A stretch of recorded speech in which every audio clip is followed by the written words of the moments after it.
Hello, I'm Luke Neller and welcome to Best Replays of the Week. In this episode we have thick-skinned heavies carrying their games, a stunt-driving scout, and a brothers-in-arms game with something not quite seen before on the show. Let's roll!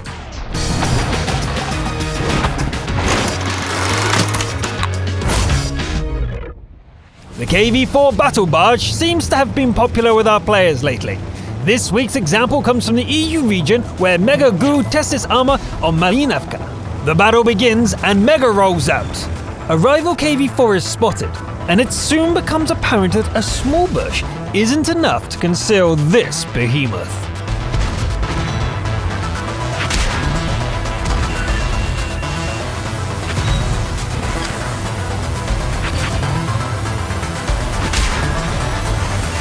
The enemies are starting to punch through the armor, so Mega drops down into cover.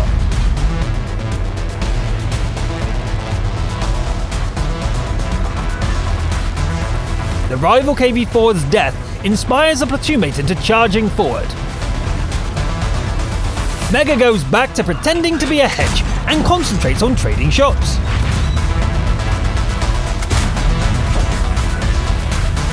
As the opposing team starts to thin out, the KV rolls forward to find more of them. Shots keep hammering the barge, but with little effect. As soon as the barrage eases off, Mega takes the opportunity to pick up a few kills.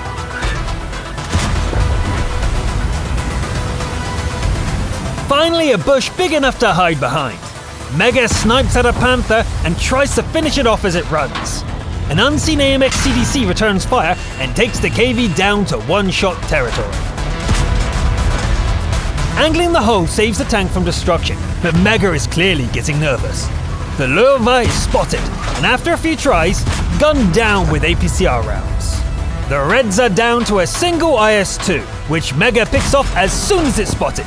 It's done. Talk about a well-earned Spartan, plus 12,320 points of damage blocked by armor, and a very solid contribution to winning the match. Well played, Mega Goo! Now we move over to the North American servers with RJ scouting in a T-49. This Tier 9 standard battle is fought over Prokhorovka. RJ charges straight for the middle of the map and lets a rival scout have a taste of the 152mm howitzer. RJ makes good use of the T-49's mobility, showing off some wild handbrake turns.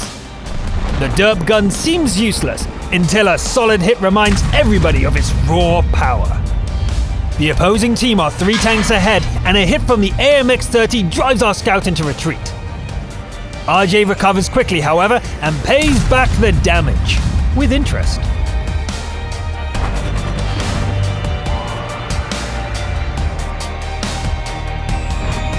It's time to end it. RJ sets up an ambush, loads a heat-seeking shell, and enjoy your trip to the garage. They are not amused, however, and the T-49 takes a shell up the exhaust when fleeing the scene. RJ parks the T-49 behind a bush, lighting up a bunch of enemies for teammates to cut down.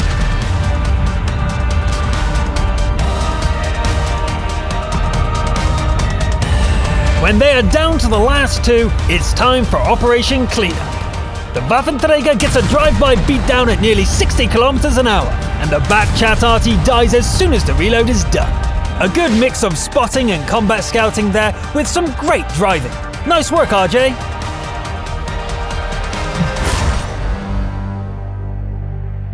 We move over to the EU servers and 2 steps down the American light tank tree for this week's Confederate.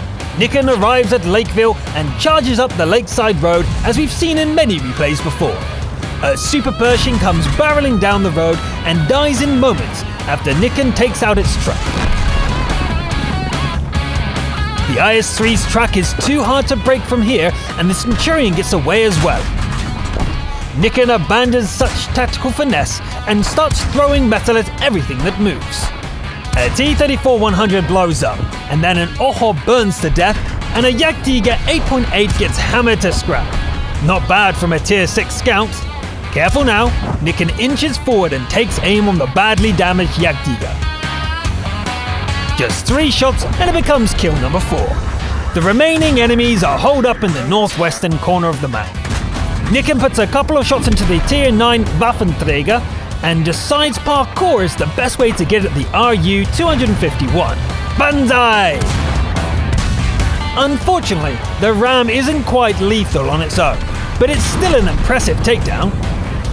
A near miss on the Kamikaze medal, but Faden, Orlok, Confederate, Sniper and 5 kills on top of an impressive Tier 9 battle. Now let's hop over to the Asian region for a crucial contribution featuring the fearsome ST-1. The commander of this Tier 9 Soviet heavy is Schmembert, and their battle takes place on Winterberg. The big bruiser gets to play top dog, and with only 6 Tier 9 machines in the match, this is our hero's battle to win or lose.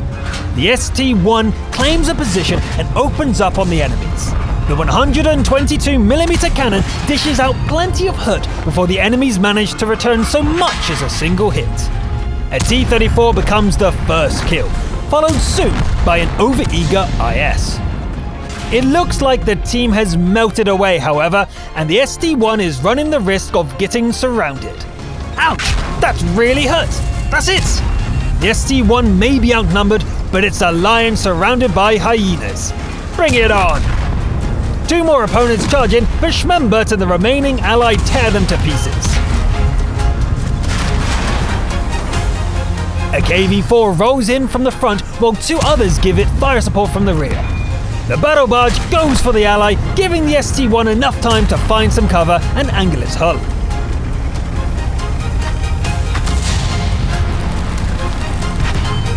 There's no room for a mistake, and none are made as our hero dismantles the lower tier heavy.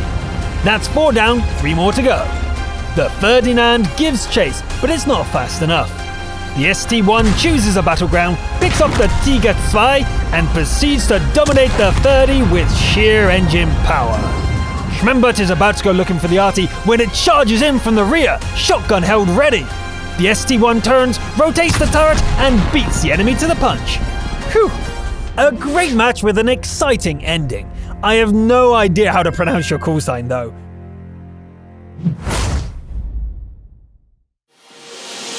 The episode finale comes from the American region with Synthetic, Bakibuki Doctor, and RJ fighting on Karelia as brothers in arms. Remarkably, this is the same RJ from the Scout replay and driving the same vehicle. RJ leads the way east and opens the match with a good hit on an Object 140. The tank destroyers start dealing heavy damage to the enemy force, with the first kill going to the Doctor. Synthetic has taken heavy damage and pulls back behind the Doctor's Jagdtiger. RJ decides that the front line is no place for a light tank and goes looking for a safer position. The Doctor picks up another kill, with Synthetic following suit a moment later. RJ gets into position, and after watching the Doctor pick up yet another kill, fires the derp gun at long range, scoring a 5th kill for the trio. 2 enemy medium tanks attempt a sneak attack from the rear, but RJ is in position to spot them. The Doctor's Jagdtiger takes a couple of hits, but the enemies are utterly demolished.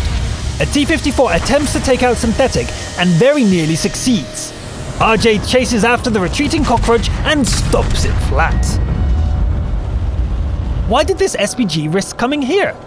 Synthetic really doesn't care, as that makes it 3 kills each. The platoon spreads out to look for the remaining enemies. Hunter's luck favors the Doctor, who finds 2 of them going for the capture circle.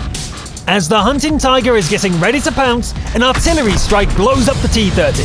Thanks, Batchat. The KV-4 rolls out to do battle, but the Doctor just shoots out its track and Synthetic finishes the job with a long-range shot. Meanwhile, RJ has been hunting down an AMX 1390. Its luck runs out at the enemy base and the end is swift. Maybe it's RJ's handbrake turn that makes the shot miss, maybe not. Either way, the T-95 has revealed itself. 2 shells hammer the big TD close to death, and Synthetic drives in for the final nail before RJ can get close enough to fire. That just leaves the arty, which the T-49 tracks down like a bloodhound. RJ's first shell doesn't quite get the job done, but the Allied SPG is once again happy to help. Good game. Nice! That's 12 kills for the platoon, and I'm very glad you uploaded several replays for us to use. Thank you, brothers in arms, and very well played. That was 1 German, 2 Russian, and 4 American tanks this week. So much for the Russian bias, huh? I'm Luke Neller, thanks for watching, and I'll see you next time. Prokhorovka. No. Ravka.